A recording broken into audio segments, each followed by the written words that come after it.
A very good day to each and everyone. Welcome to Al-Naz Academy for part 14 of chapter 1 Reproduction in Lower and Higher Plants, class 12 Biology, revised syllabus 2020 of Maharashtra State Board, which also covers NCERT unit 6 chapter 2. And I am your facilitator Nusrat Siddiqui to help you and to guide you, having experience of more than 15 years in the field of teaching. Let's begin our video with yet another inspiring quote by Mark Twain. A person who won't read has no advantage over one who can't read. Say for example, a boy who does not read good books, who does not embraces every opportunity to extend his general knowledge, has no advantage over the boy who cannot read books and who does not have the opportunity to extend his knowledge. So let's extend our knowledge with our today's topic, that is seed and fruit development. Let us start with the seed. So end result of fertilization is the seed. The seed consists of seed coat, and the seed is the mature ovule which is formed after fertilization. So seed contains seed coat, and seed coat is formed from the integument. The outer one is known as testa and the inner one is known as tegmen. And it also consists of micropyle. This micropyle remain as a small pore in the seed coat. This facilitates the entry of oxygen and water into the seed during the germination of the embryos. The second part of the seed is embryo. Embryo consists of plumule, which gives rise to shoot, and it consists of radicle, which gives rise to root. Apart from this, there are also reserve food material which are stored in the form of cotyledon. So cotyledons are of two types. One is dicotyledon. Dicotyledons are thick and fleshy, and it stores the food material for the growing embryo. Then we have monocot. Monocot are thin and papery. Generally, the reserve materials in the monocot are negligible, and it receives the food materials or the nutrition from the endosperm, and then it passes on to the growing embryo. Let us now study about dicotyledon seed. Before we study about dicotyledon seed, we all know that food storing tissue of a seed is called as endosperm, and in flowering plant it is produced as a result of double fertilization. So if the food reserve remains in the seed, then it is called as endospermic or albuminous seed. However, if endosperm is consumed during the seed development and the food is stored in the cotyledon or other region, then it is called as non-endospermic or ex-albuminous seed. Example of endospermic seeds are castor in dicotyledon. An example of non-endospermic seed or ex-albuminous seeds are pea, beans and pulses. Now let us understand about monocotyledon seed. Similarly as to dicotyledon, even monocotyledon have endospermic or albuminous seed, that is, it contains endosperm, and in most of the monocotyledons the seeds are generally endospermic seeds, and very few are non-endospermic seeds where endosperm is not present. It is consumed during the formation of the seed. Example of endospermic monocotyledon are maize, wheat, cereals, and non-endospermic or ex-albuminous monocotyledon seeds are orchid. So generally in monocotyledon most of the seeds are endospermic, whereas in dicotyledon most of the seeds are non-endospermic. Next type of seed is perispermic seed. A layer of nutritive tissue is seen in the seed of certain flowering plants, and this layer of nutritive tissue is derived from the nucellus that surrounds the embryo. Example is coffee, black pepper. Moving on to the next topic, germination of seed. So germination is a process by which the embryo in the seed becomes activated and it begins to grow into a new seedlings. Let us see the types of germination. They are apigeal germination, hypogeal germination and vivipary germination. The first type is apigeal germination. In this type of germination, the hypocotyle, it elongates rapidly. It arches upward, pulling the cotyledons, and these cotyledons are thus they are moved above the soil. So example is bean, cotton, papaya, gourd, castor and onion. They all show apigeal germination. So over here you can see in apigeal germination the hypocotyle is elongating and cotyledons are moved above the soil. So cotyledons are moved above the soil. Above means epi. Okay, so that's the reason why the name is apigeal germination. The next type is hypogeal. germination. So in this type of germination, the epicotyle it elongates and cotyledons they remain below the soil. So below the soil, what is remaining below the soil? The cotyledons. Below the soil means hypo. So that's the reason why the name is hypogeal germination, because cotyledons are below the soil. And why it remains below the soil? Because epicotyle is elongating. Example is tea, mango, maize, rice, gram and groundnut, to name the few. The third type is vivipary germination, which is a special type of seed germination. So during germination, seed is attached to the parent plant and it is nourished by it. Vivipary germination generally occurs in mangrove plant, and mangrove plant is generally medium-sized tree which grows in salty marshes of sea coast. Example is Rhizophora cinerea avicennia. Let us now see the factors necessary for seed germination. The number of factors which are required for seed germinations, but they are broadly classified into two types, the external and the internal factors which are necessary for seed germination. Let us see the external factors, and these external factors are water, oxygen, temperature and light. Let us study each one in detail. So the first one is water. We know that seeds generally are dehydrated with only 6 to 15% of water content in their cell.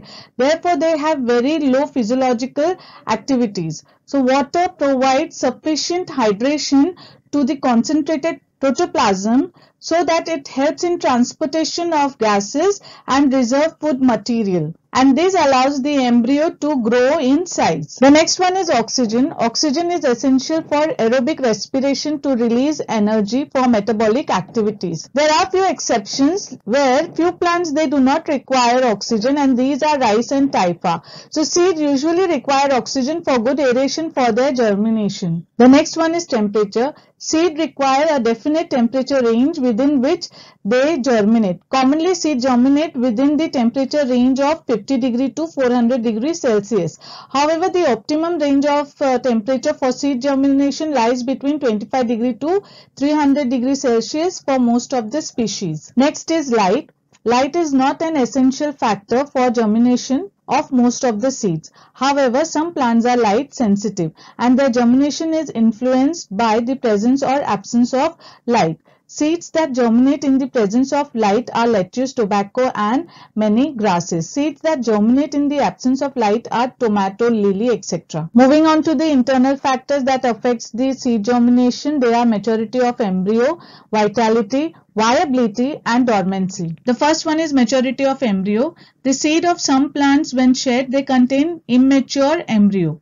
So such seeds germinate only after maturation of their embryo. The freshly shed seeds of some plants may not possess the required hormones for the growth of the embryo. So such seed will germinate only after maturation of their embryo. The next one is vitality. The ability of the seeds to germinate when provided with the optimum condition is described to as the vitality of the seeds, and it is dependent upon the stored food, size and health of the seeds. Next one is viability. Seeds remain viable or living for a particular period. Viability of seeds range from few days, example is oxalis, or few hundred years, example is trifolium. Maximum viability is noted in seed of lotus, and that is around 1000 years. Seeds germinate only within the period of viability. Next is dormancy. Seeds of many plants remain dormant at the time of shedding. Seed dormancy may be due to various reasons like impermeability, toughness of seed coat, or presence of growth inhibitors, etc. Such seeds germinate only after natural breakage of dormancy. Moving on to the next topic, that is significance of seed. The first one is dependable method. Pollination and fertilization of seeds of plants are free from the requirement of water. That means pollination and fertilization, they does not require water. So seed formation therefore is more dependable. The next is perennation. Perennation means survive. Seeds are generally dry with dormant embryo and thick protective seed coat. So it is most suitable for the perennation, that is to survive under unfavorable conditions or period. The next is dispersal. Seeds have adaptive strategies to get their seeds dispersed in new habitat. Next is reserve food. So seeds have reserved food for the nourishing of the young seedlings till they become nutritionally independent. The next is variation. As seeds are formed through the sexual reproduction, they carry a number of variations, and variations are essential for adaptability to diverse environmental conditions. Next is storage. Seeds can be stored for the later use. This is useful for food supply throughout the year to overcome drought and famine conditions. Moving on to the next one, that is agriculture. Seed is the basis of agriculture. Agriculture originated when humans learned to eat, store and sow seeds. Agriculture proved to be the turning point for human evolution, civilization, industrialization, science and technology. Thus we have learnt about the significance of seeds, which are as follows: dependable method, perennation, dispersal, reserve food, variation, storage and agriculture. So these are few of the significance of seed. Moving on to the next topic, that is types of fruit. So fruits are basically classified as simple, aggregate, composite and accessory fruits. We know that fertilized ovary changes into fruit. The first one we will study is simple fruit. If the fruit is developed from single ovary and single flower, then it is termed as simple fruit. Example is tomato. The next one is aggregate fruit. It is developed from multiple pistils of a single flower. An example is raspberry. The next one is composite fruits or multiple fruit. It develops from complete inflorescence. Example is pineapple and mulberry. Moving on to the last type, that is accessory fruit. It contains tissues which are derived from the plant parts other than the ovary. Example is apple and pear. For example, a part of thalamus is involved in the formation of apple. That's the reason why apple is termed as accessory fruit. This can also be termed as false fruit. Moving on to significance of fruit, the first one is protection. Developing fruits protects the developing seeds from mechanical injuries, insects and unfavorable climatic condition. The next one is dispersal. Dispersal of seeds are helped by the fruit. So fruits helps in seed dispersal and to disperse in distant places. Food to animals. We know that fruits are food to animals. So fleshy fruits provide food to animals, which also act as the dispersal agent for their seeds. Fleshy fruits generally they have hard seeds. Example is guava, while hard-shelled fruits have soft seeds. Example is almond. Next one is nutrition to germinating seeds. Some fruits provide nutrition to germinating seeds and developing seedlings. The next is importance to human.